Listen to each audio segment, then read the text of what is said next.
I hope you will like and share this SMTV video. The investigation team found their tent, but it was torn. The tent fabric had been ripped from the inside by someone, as the threads were sticking out outwards.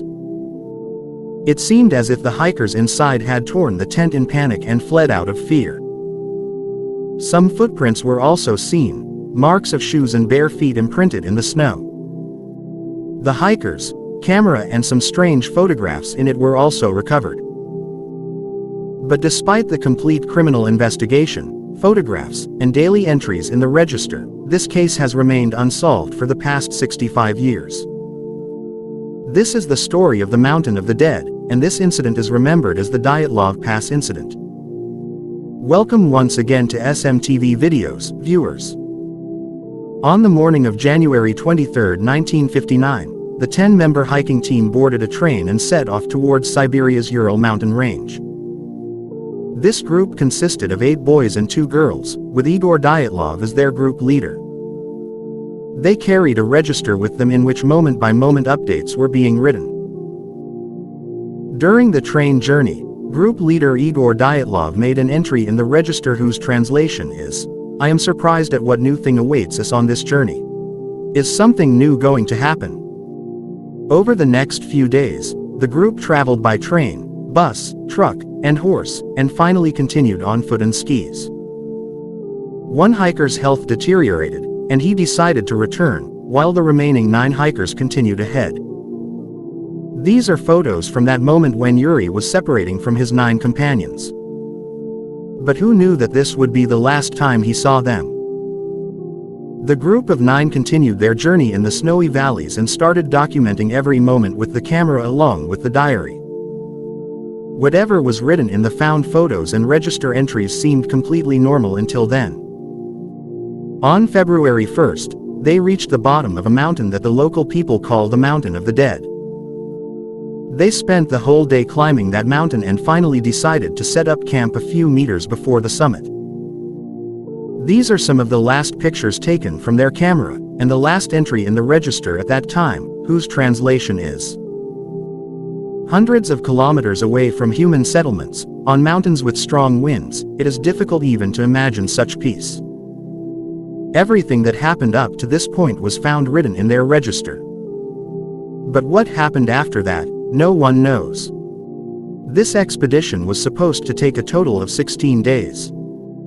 They had left after informing their friends and family that they would send news of their well-being via telegram upon returning.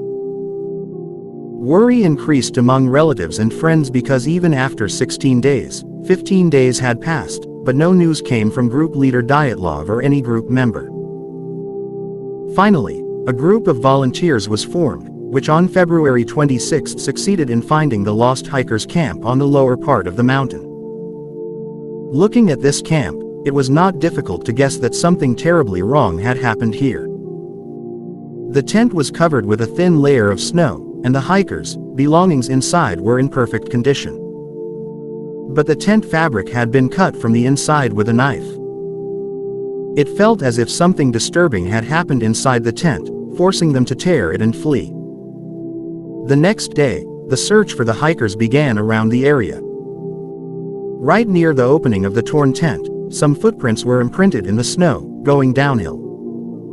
Among these footprints, some were of shoes and some of bare feet. Let me tell you here that footprints are almost formed when walking calmly, and here too the investigation team saw normal steps, not long strides of running. The footprints were imprinted in the snow for about 500 meters, but after that they disappeared somewhere, perhaps later snowfall covered them. The investigation team continued in the direction of these footprints and soon reached a cedar tree.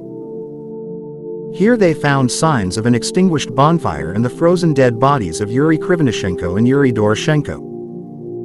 It took the next 2 months to find the bodies of the 9 hikers.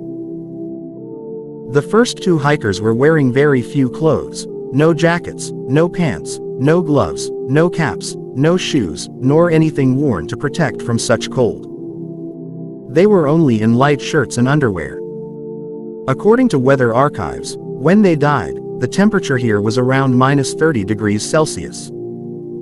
But their clothes were like those worn in summer. But why was that? Some strange marks were also found on the nearby cedar tree. Its branches were broken up to 5 meters, as if they had tried to climb it in the dark night to save their lives. The next 3 hikers' bodies were also found buried in the snow between the tent and the cedar tree. Compared to the previous 2, these people were found in somewhat warmer clothes, but they too had no shoes or gloves. The direction of these 3 was towards the tent, as if they were going up from the forest towards the tent but lost strength midway and died. Some wound marks were found on their bodies, but doctors declared the cause of death for these 5 as hypothermia, that condition in which the body loses all heat due to staying in extreme cold for too long. The last 4 hikers' bodies were recovered from under a rock in the forest. Their exact location was 75 meters in the opposite direction from that cedar tree. 3 of them had severe injuries, 1 had a fractured skull, and 2 had broken ribs. The medical examiner believed that such injuries could not be caused by human or animal attack. Their opinion was that they had fallen from a height. Animal attack was mentioned because 2 had their eyes missing, and the girl's tongue was gone. The most surprising thing was that 2 t-shirts and 1 pant recovered from the crime scene had radioactive material on them. At first, the investigation proceeded thinking perhaps someone had killed them. It was murder. But on May 28, the criminal case was closed because no evidence was found to indicate murder or that they had killed each other. So what exactly happened to these 9 people? What does it mean to leave the tent door and tear it from inside to get out? What emergency was so severe that everyone had to cut the tent with a knife and come out? That emergency, whatever it was, ended as soon as they came out of the tent, because their footprints were not of running but of walking calmly. Meaning the danger in the tent disappeared upon coming out, and they started walking relaxed. According to the official report, 6 of the 9 died from hypothermia. But looking at their condition, it was hard to believe they died from cold. This case has received international coverage so far. The hikers, family members and many people started raising voices against the Soviet Union's hypothermia story. They believed the Soviet government was hiding the real reason by covering up the hikers' deaths. Especially when radioactive particles were found on 3 clothes, everyone's attention went towards nuclear tests. This was the Cold War era between the Soviet Union and America, and just a few years earlier, America had dropped nuclear bombs on Hiroshima and Nagasaki, showing the world its power. After that, the Soviet Union also started many nuclear tests. People thought the Soviet Union had secretly conducted a nuclear test on this mountain, whose radiation killed the 9 hikers, and now they want to close the case by blaming hypothermia. The investigation team was looking at the case from different angles. At one point, an avalanche was also blamed for the incident. Perhaps they felt an avalanche at night and fled, leaving the tent. But the avalanche theory did not hold up because if an avalanche had come, the thin layer of snow covering the tent would have been very thick. Second, group leader Igor Dyatlov was an experienced hiker and skier. He would not have pitched a tent in a place with avalanche risk.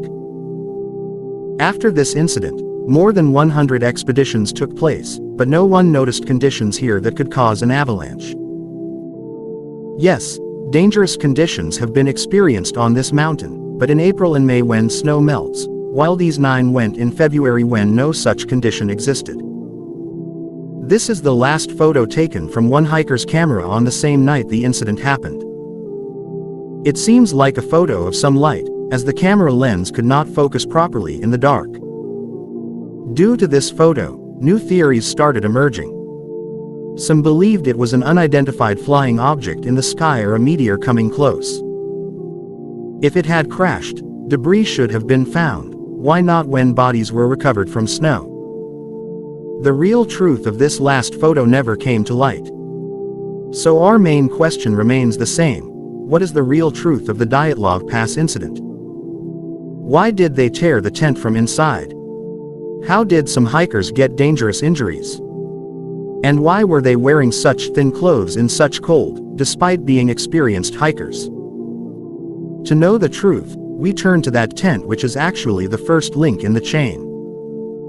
In photos from 1 or 2 nights earlier, an exhaust pipe is seen coming out of the tent. This exhaust pipe and the stove inside were made by group leader Dyatlov himself. On the fateful night, they used this stove because cooked food was also found inside the tent. It is possible that when the exhaust pipe was closed, some burning coals remained, causing the fire to flare up again accidentally. When the tent was found, the exhaust pipe was not attached, meaning if fire broke out, the smoke accumulated inside instead of going out, causing the hikers' breathing to suffocate. This seems one reason why they could not control the smoke and immediately tore the tent to come out. Evidence exists to prove this theory because burn marks were found on the hikers' bodies and clothes, and blood came from some mouths. This seems one reason why they could not control the smoke and immediately tore the tent to come out. Evidence exists to prove this theory because burn marks were found on the hikers' bodies and clothes, and blood came from some mouths. Let me tell you here that one reason for coughing up blood is inhaling too much unfiltered smoke. After coming out, they slowly started searching for shelter. Some hikers came out without warm clothes. They knew a shelter spot beforehand, so they went down to the trees. There they started a bonfire, whose extinguished coals were also found by the investigation team near the cedar tree. The 4 hikers who had more clothes went a bit deeper into the forest to find wood. There a small avalanche triggered on the rock, and they fell among the stones below. Due to falling from the rock, they suffered dangerous injuries, skull fractured, ribs broken, and internal bleeding in the chest started. The 2 with fewer clothes stayed near the cedar tree. The remaining 3 hikers climbed back towards the tent but froze from exhaustion midway. While the 2 sitting with the bonfire also died frozen due to the extinguished fire.